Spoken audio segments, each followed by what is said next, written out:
3, 2, 1, let's jam. We're gonna have 2 cameras on today. Hello everyone and welcome. My name is Ruth Ann Thompson. I am missing my partner in crime, Kristen Simon, but we are still Geek Chic Promotions. Welcome to a Nerd Rage all by my lonesome. I have like 2 cameras, camera 1, camera 2. So let's just get right into it, guys. I do absolutely miss my partner in crime, Chris Simon, but it is okay. We're gonna just hang out and talk some nerd stuff while she's gone. Specifically, Doctor Who, Picard, all the stuff. But like those are the 2 things that I really wanted to get into since that's not what my lovely partner watches. So, I don't know if anybody's watching yet. This is a new app, so let's just get started. Doctor Who. So for all of you that know me, you know I love Doctor Who.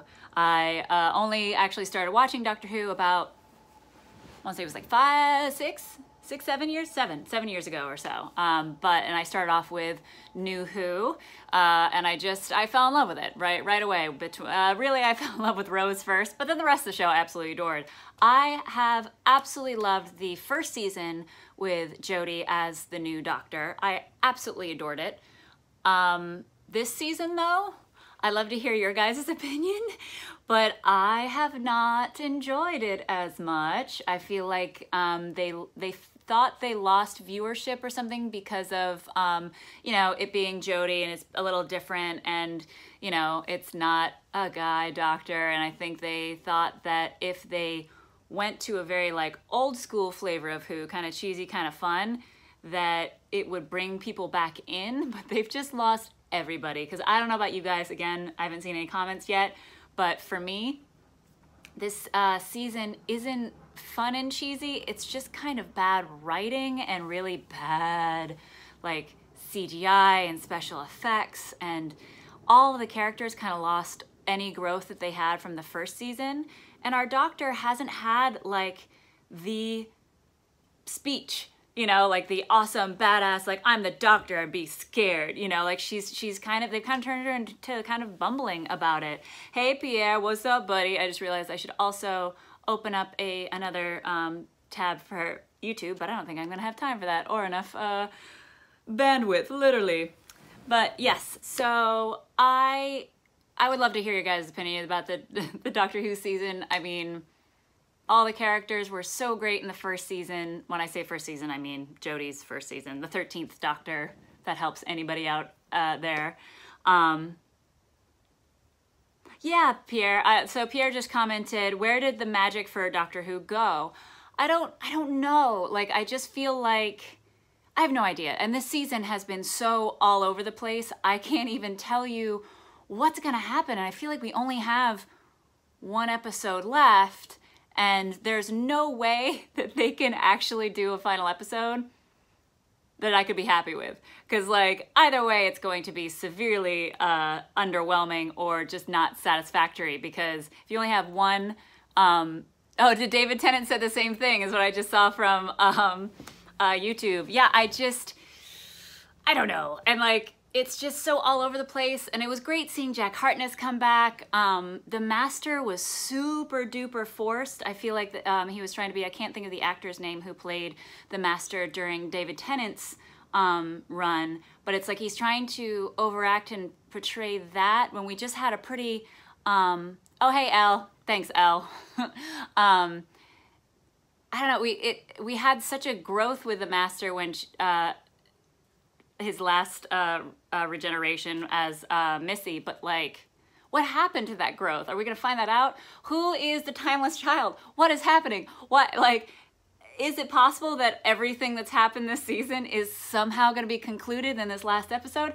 I don't think so. Most of these episodes just feel like what was on the cutting room floor from the writer's room from last season. They're like, just like scrambling and trying to grab stuff. I mean, look at last season's like amazing episodes, like Rosa Parks, like that episode is still one of my favorite Doctor Who episodes ever. Like, it's just so good. But I don't know. I don't know where it can go from this. Like, this final episode, it's either gonna be an incredibly frustrating like cliffhanger, or it's just gonna be unsatisfying of how they kind of tie all this stuff together. I have no idea. Like, it's all very upsetting. I wanna see if I can pull up the chat. I can't. Yes, who? So I got a comment on YouTube saying you miss Moffat. I know, in some ways I do, but I just couldn't handle Moffat's ego anymore when he kept basically making everything about him. Like, even the Capaldi's like closing speech before he regenerates felt like Moffat being like, I don't want to go. This is my show. This is my thing. And I don't know. That's just me. I have a whole thing with Moffat. That and the Dracula. Ugh. Oh, that ego, man. Like, but he had so many incredible episodes. I mean, one of the best episodes ever written or double episodes is Silence in the Library. And like, that was Moffat. So good. So to get back to your question, Pierre, I don't know where the magic went. And there was so much magic in Doctor Who. I think they just got too focused on Russell T Davies. Thank you, buddy. I don't know. I think they got too focused on doing the trying to appease fans, but not I don't know. It's just been such a mess. If anybody has any other opinions on it, I'm happy to keep discussing it. I want it to be good. We'll find out on Sunday, I guess. Who knows? Who knows? But it's been a rough ride with the Doctor Who. So I don't know. But complete juxtaposition, Picard. I don't know how many of you are watching it. I know it's a little difficult because it is CBS All Access only. But good God, Lemon, if you are a Star Trek fan, this is the show for you. If you grew up watching Next Generation and then onwards, this is your jam. Picard, to me, is the best example of a show that has the right people in charge, the right fans, including, I was about to call him Jean-Luc, Sir Patrick Stewart, because like all the details of his character stuff, all the details that they throw in of past episodes, but not like in your face, like having to explain everything. That's one of the problems I've been having with Doctor Who lately, to be honest, is that now that she's explaining every single thing she does, and it's like, we just saw you do that. Like, okay, cool. But Picard, so good. Oh, and just so many heartfelt moments, and the writing is so incredible, and you feel like that we're still in the world of Star Trek, and we're still in the universe that was created by Next Generation. I've had my problems with the Discovery, especially the first season. Season 2 of Discovery, totally nailed it, knocked it out of the park, and absolutely fixed everything that was wrong with season 1, but it's really good. And Pierre said he watched the first episode free on with Picard on, what was it called? Pluto TV. So yeah, episode 1 is so good. All of it's so good. I highly suggest it. I don't want to spoil anything else, but like the appearances are perfect. They're not forced. It feels, for a hard sci-fi show, it feels strangely organic, but I can't wait for this show to continue. I hope you guys are watching it. I hope you're loving it as well. It's super good. Moving forward to other like geek news this kind of week, like we kind of talked about it somewhat on last week's show about Indiana Jones 5. I'm not sure what's gonna happen to this movie. I don't know what can happen in this movie, but I love that everybody was so shocked and thrown aback by Steven Spielberg backing out as director, and I'm completely fine with it. Though I do not blame Spielberg for the catastrophe that was Indiana Jones and the Crystal Skull. I could go on for pretty much a half hour alone just on my dislike of that movie. But I think it's time that we get, I'm not sure about the director they have, but we definitely need some new, not new blood, but somebody who is coming from it from a different angle. But we'll see. I just don't want it to be as bad as Crystal Skull, because that just didn't even feel like an Indiana Jones movie. I hope they go, I know like obviously Harrison Ford is getting up there and we can't have him do all the stunts and not everything can be practical, but I hope we go a little bit more practical with the adventure, because no more Shia LaBeouf swinging on a CGI vine with CGI monkeys on a green screen. Can we please have that not happen ever again? That would be grand. Thank you. That is my request forever. But, you know, as we've talked about on this show before, it's not like we've seen anything from Indiana Jones 5. I cannot judge until I've watched it. And you know I will be there first thing just to see it. I mean, I did the same thing with Indiana Jones and the Crystal Skull. Of course, when I walked out with my friends, I felt so broken and dejected. So that was a rough movie to go in so excited and leave so broken, so broken.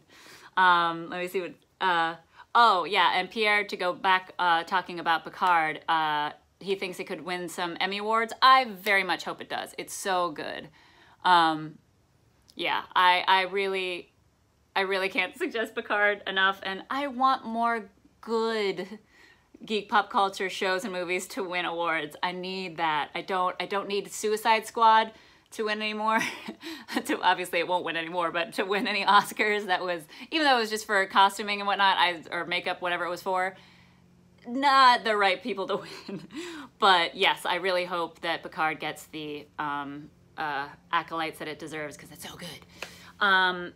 But yeah, I don't know how you guys feel about the Indiana Jones 5 movie coming out. Also, there's Matrix 4, which I love the fact that Keanu Reeves is having such a comeback since John Wick, and also, you know, all of his like guest appearances on shows and movies. Mwah, love it. Love that guy. Love him. So hopefully the fourth movie will be better than the second and the third. Because honestly, I feel like Matrix, God, how magical it would have been if it was just that movie and we could have just not touched it until like it was time to really get into it. Because, ooh, 2 and 3, I don't know, maybe I'm on my own in this one, but 2 and 3 are a rough watch. I don't know. I don't think I could watch those movies again. But I just love the fact that in this world we are getting so much content. It's just so great. Oh yeah, and Al says he's waiting for the Bill and Ted.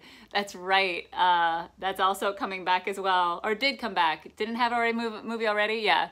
But I'm glad you agree with me about 2 and 3, because for something that was so amazing and such a cultural shift. I mean, for those of you that were around when The Matrix 1 came out, that changed everything in the just in the stunt arena completely. Like fight scenes for every movie after that, because like, oh, we can actually do, and like bullet time, that was a whole new thing.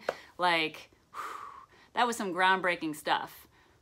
But the other two, totally fine. I'll tell one quick story about the third one. Oh yeah, and Pierre, there is absolutely a Matrix 4 coming out that they're filming, and it has the original, a lot of the original cast in it, so that's interesting. I'm on board. I mean, I'm gonna go see it, obviously. But when I went to go see the Matrix 3, that's back when I was still living in New York, and I went to see it midnight, opening night, you know, as one does. And in the theater, I love New Yorkers. The scene that, spoilers, in the scene that, what's-her-face has all of the pipes, like she's dying, she has all the pipes sticking out of her, and then she has this like epic monologue to Neo. You know, she goes, Trin, she's like going through this whole thing, and then she dies. This dude in the audience, excuse my language, goes, "Bitch could have gotten up by now." Died. Everybody in the audience died. It was so funny and so well put. Yeah, those movies, I don't know, but they've been doing some really great stuff, so hopefully Matrix 4 will be grand. All the fingers crossed. But I do love in this world that we have so much pop culture, geek pop culture to watch on TV. I mean, I started Lock and Key. I did not finish it. I don't think I even finished episode 2, but I could tell that it was very well written, very well acted, absolutely beautiful. Like, Lock and Key, for all intents and purposes, is a beautiful show and is probably amazing. Just the content is a little difficult for me to watch. I'll put it that way. But it seems like a great show. Hopefully you guys are enjoying it. Not my bag, but shows like that, and there's all these other like independent comic book TV shows and movies come out, like Stumptown and all that kind of stuff. I'm so on board. I really don't need any more sequels, betweenquels, or reboots, and I'm gonna find it very fascinating over the next 5-10 years to see, once we're finally over the 80s, 90s nostalgia, when we can actually get some original content again. I would very much appreciate that. And my landlord just started watering the entire yard, so I'm sorry if that sound is very aggressive for you guys. But so, yeah, I'm very hopeful but hesitant. I'm gonna say that ever since X-Men 3, I'm gonna say, is ever since then, I come at any geek pop culture movie in a very very nervous, very just hopefully it's good. We'll find out. Let's just do it. George just said, I bailed on Lock and Key. I heard such great things about the comic, but the show lost me. Yeah, I'm not, so for me personally, when it comes to Lock and Key, it was a little bit too much about childhood and family trauma. Like in a weird way, it was not too serious, but too real, even though obviously it's a complete fantasy comic book movie. Or TV show, sorry, comic book, but yeah, and I feel like a few people that I've talked to have been like, yeah, it just didn't grab them, or it just didn't like get them to stick or whatever, but yeah, I hope other people I've been hearing amazing things about it. It looks great, but not my bag. And also I love the fact that there's just so much content out there that if you don't want to watch something, there's other incredible stuff to watch, so it's not like you're in the complete dark or just sitting alone, bored. But yeah, guys, there's a lot going on. We're gonna have a lot of conventions this year. 2020 is gonna be a little bit nuts. So one of the reasons I wanted to do this stream with you guys, even though I am missing a Chris, and as you can tell from the camera setup, it's a little wonky, because this is gonna be hard for us to do a lot of the shows this year. But I want to keep obviously hanging out with you guys on Saturdays. I know like we don't have that many followers or anything like that, but this is kind of highlight of my Saturdays. I love goofing off and nerd raging with you guys. But the next con we're officially at will be WonderCon, and I'm actually going to be working Chris's booth with her. I may or may not be in an outfit. That's all I'll say now because I don't know how much I'm allowed to say. So if you guys are at WonderCon in San Diego, it'll be the best time to come see Chris and I because we'll be actually working a booth together for the first time in 2-3 years, something like that. It's weird when we're not working together all the time. But you know what, I'm gonna just kind of call it a stream, guys, because I have run out of things to talk about, but I love you guys. Keep being nerdy. I will catch you guys next week. Next week is, yes, we will both be here. We'll both be live. It'll be awesome. Hopefully you guys are having a great weekend. Happy Leap Day, by the way. Huzzah. Very exciting stuff. And yeah, enjoy the rest of your weekend. Bye, guys.